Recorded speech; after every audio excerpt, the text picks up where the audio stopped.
O console de quinta geração Sega Saturn é considerado por muitos historiadores dos videogames como um dos maiores infortúnios da indústria do entretenimento. Não pelo número de sistemas vendidos, pouco mais de 9 milhões de unidades em todo o mundo, mas sim pelo fracasso da Sega em vencer a tão aguardada geração dos 32 bits, que ela mesma ajudou a criar. Além disso, o Saturn se tornou o início da derrocada de uma empresa que, então, dispunha de quase 40% do mercado de games na América do Norte, iniciando um processo de naufrágio nos anos posteriores. Mas será que o Saturn, como sistema de videogame, merece essa fama? Quais são as diferenças entre o hardware projetado originalmente e aquele que foi colocado no mercado no final de 1994?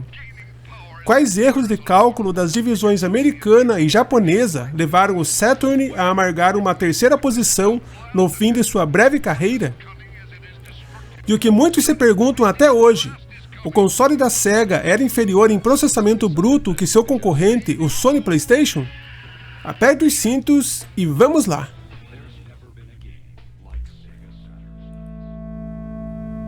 Começando em 1994, a Sega do Japão agiu para se reafirmar como a força dominante dentro da estrutura corporativa da empresa. Seus executivos, ressentidos da chegada e das estratégias de marketing de Tom Kalinske, que havia levado a Sega ao sucesso, agora achavam que o americano estava atrapalhando a transição dos sistemas de 16 para os 32 bits, no mercado mais importante de todos. Então, eles começaram a trabalhar para convencer o CEO da Sega, Hayao Nakayama, o chefe de Kalinske, que suas táticas inevitavelmente levariam a empresa à ruína. Eles sabiam que a Sega tinha que se organizar rápido para fazer com sucesso a transição para os consoles de 32 bits, uma geração já em andamento, e estavam convencidos de que apenas eles poderiam proporcionar a orientação adequada para esse novo mercado. A Sega da América deveria continuar a ser uma ferramenta útil, e não mais que isso. A Sega do Japão estava retomando as rédeas, e não aceitaria descontentamentos do Ocidente. Esse era o plano. Com essa atitude arrogante, a Sega estava por cair na mesma armadilha que seus predecessores, a Atari e a Nintendo. A culpa disso é primariamente da Sega do Japão, embora a Sega da América e a Sega da Europa tenham suas parcelas de culpa. Elas gastaram tanto quanto seus colegas japoneses, deixando suas marcas nos problemas iminentes da Sega. Foi só quando a Sega estava chegando ao limite que as principais cabeças da empresa no Ocidente perceberam o que estava acontecendo, mas agora já era tarde. A Sega do Japão se recusou a ouvir o que eles tinham a dizer, e agora dispunha de uma grande influência sobre Nakayama. Essa divisão interna garantiu que a empresa não abordasse o mercado dos 32 bits da mesma forma unificada com que havia atacado o mercado de 16 bits, e eventualmente culminaria em uma série de erros autodestrutivos da qual a empresa nunca se recuperaria. A Sega, na crista da onda da indústria para a próxima geração de videogames, era a mesma que agora encontrava dificuldades para encontrar uma visão sólida a longo prazo. Enquanto isso, a Nintendo estava envolvida em uma guerra com sua antiga parceira de tecnologia, a Sony, sobre um console de CD-ROM baseado no Super Nintendo. Em 1991, a Nintendo havia contratado a Sony para desenvolver um drive de CDs para o SNES, mais tarde anunciado como Super Nintendo PlayStation, ou somente PlayStation. A Nintendo planejava vender os CD-ROMs do sistema dentro de um estojo especial, com um chip de bloqueio no estilo do SNES. Uma proposta complexa, mas que garantiria seu controle sobre o processo. A Sony naturalmente recusou a ideia. Ela queria colocar o chip de bloqueio dentro do console e deixar os jogos liberados. Isso abriria o processo de produção e a Sony discretamente fez planos para licenciar a produção de jogos para quem ela quisesse. O presidente da Sony, Olaf Olafsson, anunciou o PlayStation pela primeira vez na Consumer Electronics Show de verão de 1991, em Chicago, proclamando com orgulho que a Sony tinha em seus planos licenciar o PlayStation para toda a indústria de desenvolvimento de jogos. Isso era algo impensável para o presidente da Nintendo, Hiroshi Yamauchi, que não tinha a menor intenção de ceder o controle sobre qualquer parte do processo, e imediatamente conspirou com a rival da Sony, Philips, para um anúncio inesperado no dia seguinte. Em uma conferência de imprensa às 9 da manhã, Howard Lincoln, da Nintendo, anunciou que ele havia assinado um acordo com a Philips para seu novo sistema de CD-ROM. O motivo declarado? Como a Philips havia inventado a tecnologia dos CD-ROMs, ela poderia oferecer um trabalho superior. O motivo real? A Nintendo se recusava a ceder o controle sobre qualquer parte do seu hardware proprietário. Se a Nintendo fosse lançar um console baseado em CDs, os desenvolvedores de jogos teriam que vir à Nintendo para licenciá-los, e não a alguma empresa terceira ambiciosa demais. A Nintendo acredita em um padrão, nosso padrão. Yamauchi disse mais tarde sobre o assunto. A Sony viu o assunto de forma diferente. Eles nos apunhalaram pelas costas. Olafsson disse a um dos seus confidentes. A confusão legal e técnica resultante praticamente garantiu que a Nintendo não fosse capaz de colocar no mercado um sistema de CD-ROM a tempo de aproveitar a onda dos 32 bits. Em vez disso, ela teve que desenvolver um sistema completamente novo, a partir do zero, lançá-lo depois que os outros já haviam chegado ao mercado e torcer para que sua habilidade publicitária e reputação com o público o vendessem. Sem impedimentos e achando que haviam acabado de vez com as ambições da Sony, a Nintendo voltou aos negócios. A Sony decidiu canalizar a experiência obtida desenvolvendo para outras empresas e criar seu próprio console. Ela sabia o que os desenvolvedores queriam, um sistema simples, poderoso e fácil de programar, e também o que os jogadores queriam, um videogame bom e barato. Ela tinha muito dinheiro e conexões com a comunidade de desenvolvedores, e embora esse fosse ser o seu primeiro console, a Sony conhecia o campo de batalha. Cerca de um ano depois do incidente na CES, Ken Kutaragi, da Sony, foi colocado a cargo de um projeto interno super secreto, voltado para o desenvolvimento de um console de 32 bits inteiramente novo. Ele deveria ser barato para produzir e vender, e mesmo assim poderoso bastante para lidar com gráficos 3D complexos do tipo que estavam se tornando cada vez mais conhecidos pelos jogadores de videogame. A Sony teve uma grande vitória quando conseguiu recrutar a Namco logo no começo. Ao mesmo tempo, a Sony fez discretamente acordos com alguns dos mais talentosos programadores de videogame fora do Japão, a comunidade de desenvolvedores da Europa, para produzir títulos para o lançamento do seu novo sistema. E onde a SEGA entra nisso tudo? Como todos, a SEGA começou a conceber seus consoles de nova geração no começo dos anos 1990. A melhoria no desempenho de cores e velocidade atingida nas plataformas de gráficos 2D baseados em sprites era algo incrível, como provado pela cena das máquinas de arcade. O System 32 provaria ser o ápice dessa arte, como o título de 1990, Red Mobile, destacou. Mas seria Exhaust Note, de 1991, uma experiência de corrida em rede usando duas plataformas System 32, que ofereceriam um verdadeiro esforço no sentido do 3D. Foi nesse momento que a SEGA decidiu trazer novamente os arcades para os lares. Acredita-se que a primeira especificação oficial da SEGA para um console de videogame de 32 bits tenha sido elaborada na segunda metade de 1992. há informações conflitantes sobre os planos da Sega. Entretanto, existe pelo menos um conceito de console que pode reivindicar o crédito de ser um ancestral direto do Saturn. Os planos para ele eram ligeiramente semelhantes ao System 32, o Giga Drive, nome pelo qual era conhecido internamente e por algumas publicações da indústria da época. O nome era um jogo de palavras com o sucesso anterior da Sega, o Mega Drive, de 16 bits, implicando um sistema ainda mais poderoso que seu ancestral. Usando sua experiência com o Sega CD, a empresa decidiu que agora era a hora de abandonar o formato tradicional de cartuchos de ROM para seu novo console. O Giga Drive seria o primeiro console padrão baseado em CD-ROMs da Sega. Como quase todos os sistemas de arcade e consoles da Sega, o Giga Drive foi desenvolvido por Hideki Sato e suas equipes de engenharia. A data de início do projeto do Giga Drive foi entre os anos de 1992 e 1993. Isso mostra que o projeto tinha como um dos seus objetivos derrotar o único console de 32 bits disponível na época, o 3DO. Acredita-se que um pequeno número de protótipos funcionais do Giga Drive foram construídos em 1993 para testar a funcionalidade do novo sistema. Também foi nessa época que o console recebeu o nome pelo qual é conhecido hoje. Saturno é o sexto e segundo maior planeta do Sistema Solar. Seu sistema de anéis, observado pela primeira vez por Galileu em 1616, é a marca registrada pela qual o planeta é lembrado. Compostos de milhões de asteroides, pedaços de gelo interestelar e outros detritos cósmicos capturados pela gravidade, esses anéis parecem um disco gigante que circunda o equador do planeta quando vistos da Terra. Talvez seja por isso que a Sega do Japão escolheu o nome para seu sistema.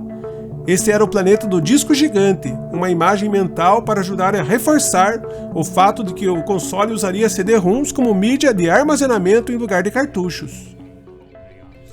Contudo, o que muitos desconhecem é que o Saturn que a Sega do Japão concebeu em 1993 não é o console que chegou ao mercado em 1995. As especificações do Saturn original devem muito do seu projeto às novas placas de arcade da Sega na época. Tanto a placa System 32 quanto sua sucessora imediata, a famosa placa Sega Model 1, foram baseadas na CPU V60 de 16 MHz da NEC.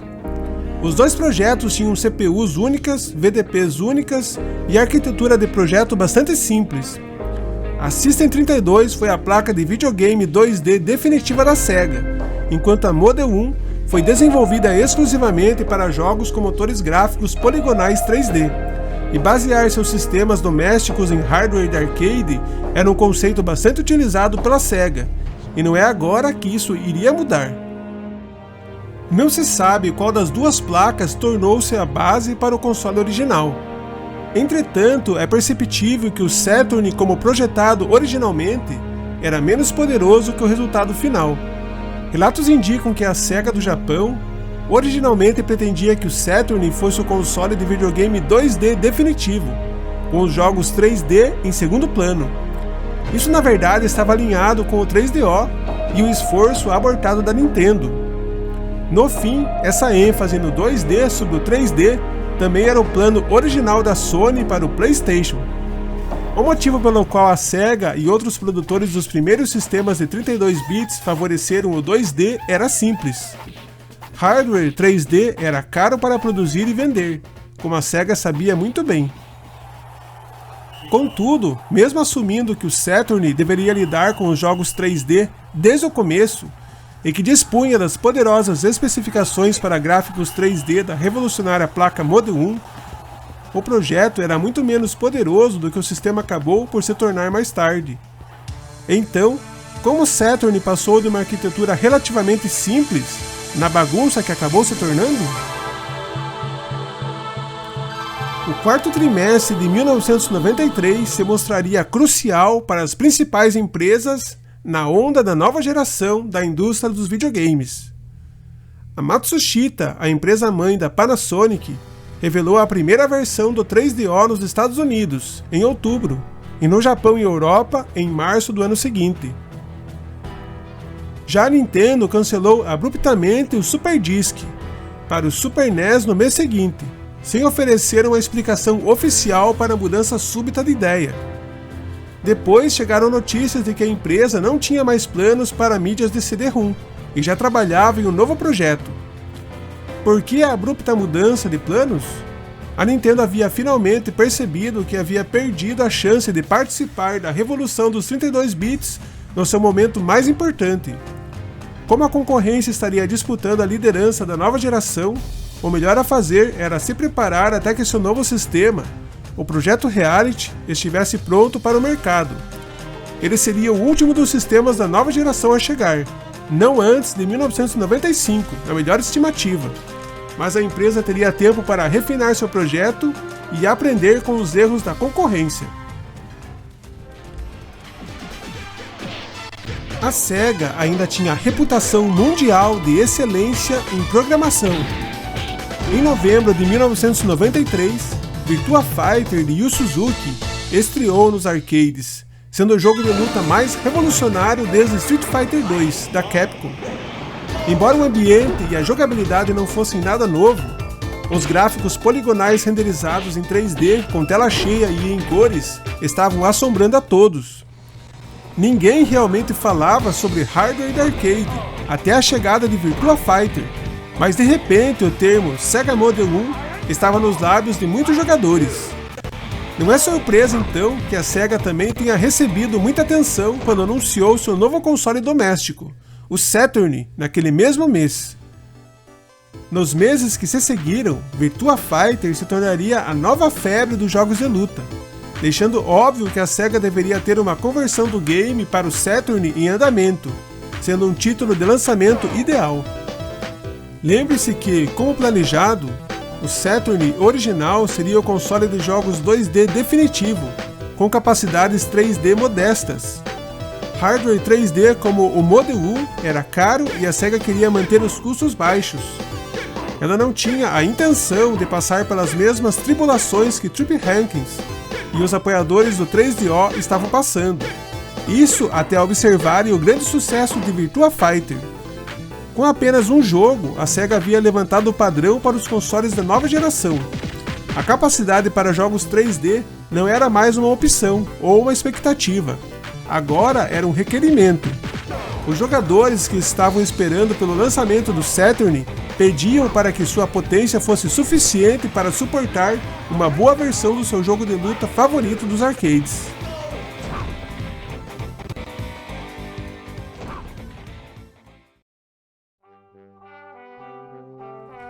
Kalinske apreciava os méritos do Saturn, que inevitavelmente acabaria substituindo Genesis. Mas a Sega do Japão vinha apresentando um novo console, um outro dispositivo de 32 bits, apresentado a Kalinske algum tempo atrás, quando ele vira o Sega Pico pela primeira vez no Japão, o projeto Mars, que ficaria conhecido mais tarde como 32X. Entretanto, por mais que gostasse de lançar novos produtos, ele não estava convencido de que a Sega teria os recursos necessários para promover o sistema. A companhia já estava pedindo que os desenvolvedores criassem jogos para o Genesis, o Game Gear, o Sega CD e o Pico, que ainda seria lançado.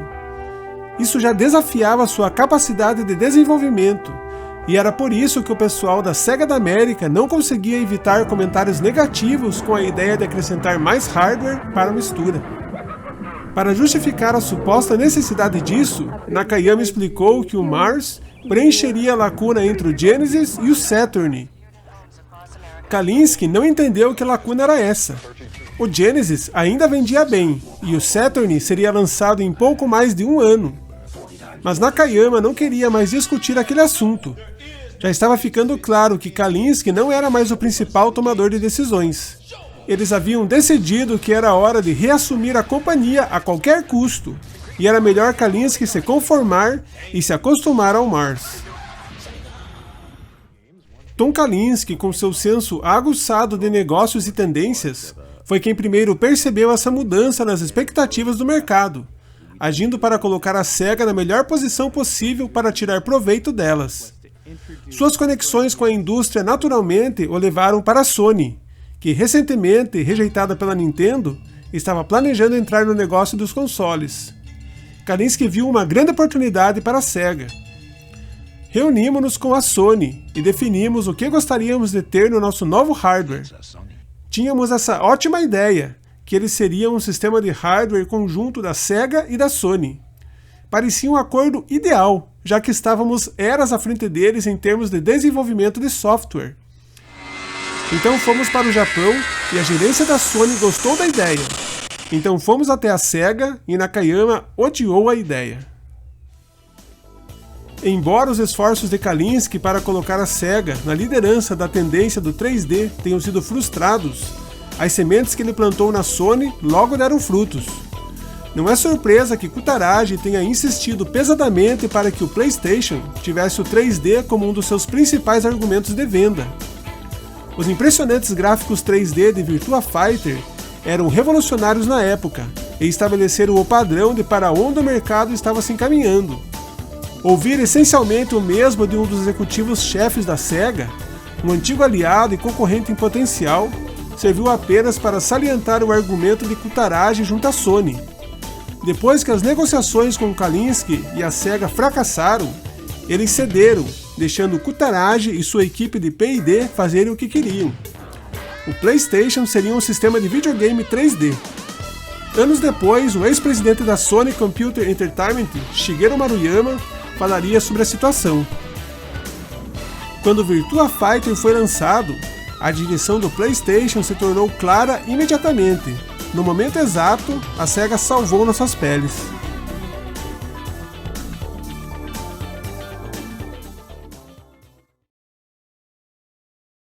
A ironia aqui é que o jogo Virtua Fighter da própria Sega, tendo iniciado uma mudança tão drástica no seu mercado, tornou seu próprio projeto de console de 32 bits, o Saturn, virtualmente obsoleto da noite para o dia.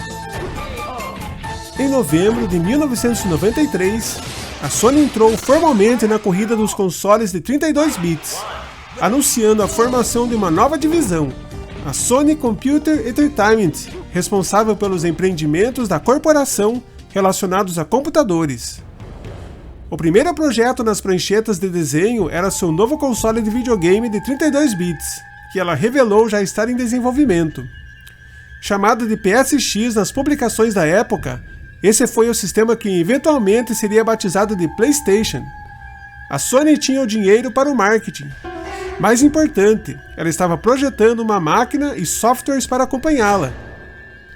As especificações oficiais do sistema foram divulgadas em dezembro de 1993, fazendo queixos caírem quando se percebeu o que Kutaragi e sua equipe haviam criado.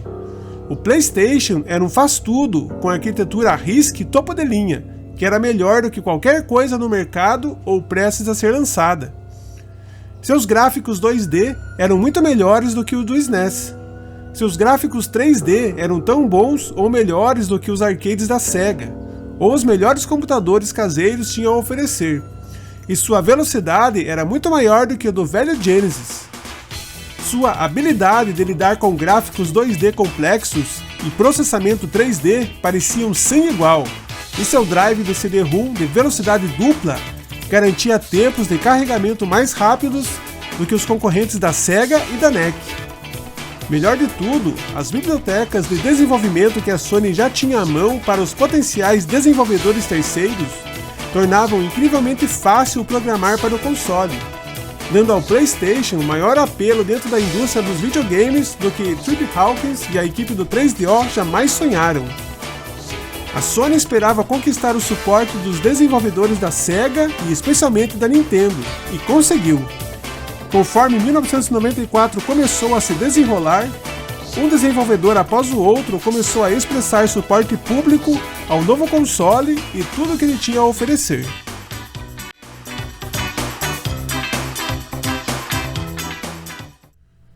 Conta-se que, quando Hayao Nakayama finalmente percebeu o que Kutaragi havia criado, ele convocou todo o seu departamento de P&D e lhes deu a bronca das suas vidas. Um membro da equipe da Sega na época, mais tarde lembraria que Nakayama estava mais furioso do que eu jamais vira. ele havia conseguido uma cópia das especificações e projeto do PlayStation, e tendo comparado-as com os do Saturn, sabia sem dúvida que eles haviam acabado com as chances da Sega de dominar o mercado de 32 bits, como havia dominado o de 16 bits 5 anos antes. A Sega agora estava com problemas, e a raiz deles era o poder de processamento 3D. O Saturn não foi originalmente projetado como uma máquina potente em 3D. As especificações originais eram para uma máquina 2D poderosa com capacidade 3D modesta. Em outras palavras, uma plataforma similar à arquitetura de arcade System 32. Possivelmente projetado originalmente com base no V60 de 16 MHz da NEC, uma CPU tipo CISC, ou Complex Instruction Set Computer, ou seja, executando instruções complexas da maneira tradicional, com o uso de diversos ciclos de relógio. Em contraste, o PlayStation foi projetado desde o começo como uma máquina 3D de alto nível. Ele foi construído com base no MIPS R3000A, de 33 MHz, uma versão superior do microprocessador R2000 tipo RISC, que, ao contrário do CISC, executa instruções reduzidas em muito menos tempo. Era esse processador que a Silicon Graphics vinha usando em suas estações de trabalho SGI por anos. O V60 da NEC era bastante obscuro, enquanto o MIPS R3000A era um dos principais processadores da indústria. Ele havia substituído o R2000 e era usado em estações de trabalho gráficas notáveis, como a Iris Indigo da Silicon Graphics. A Sony vinha fabricando e trabalhando com processadores MIPS há anos, então seus engenheiros estavam plenamente cientes do que o R3000A podia fazer e como fazê-lo. E com isso em mente, o departamento de P&D da Sony começou a forçar o máximo que pôde as limitações teóricas do console. O motor de transferência geométrica do PlayStation, projetado especificamente pelos engenheiros da Sony para o console, supostamente deu ao sistema a habilidade de executar 66 milhões de instruções por segundo, com um máximo teórico de 1,5 milhão de polígonos triangulares planos e 500 mil polígonos com textura e fonte de luz por segundo. Valores esses que mais que dobravam a capacidade da alardeada placa de arcade Model 1 da Sega. Esses números pareciam levar a uma conclusão inescapável. O PlayStation superava de longe o Saturn. Para muitos, no que tocava à corrida dos 32 bits, a Sega não estava nem participando. Nakayama prontamente encarregou seus engenheiros com a tarefa de consertar os problemas do Saturn, para competir com o PlayStation em menos de um ano. Embora possa não ter concordado a princípio com a ideia de seu superior, Hideki Sato e uma equipe selecionada de 27 engenheiros começaram a trabalhar imediatamente. Quais seriam os resultados? Vamos descobrir em breve no próximo episódio da série Sega Saturn, dos 16 para os 32 bits. Muito obrigado por assistir a mais um episódio de A História dos Videogames. Até o próximo!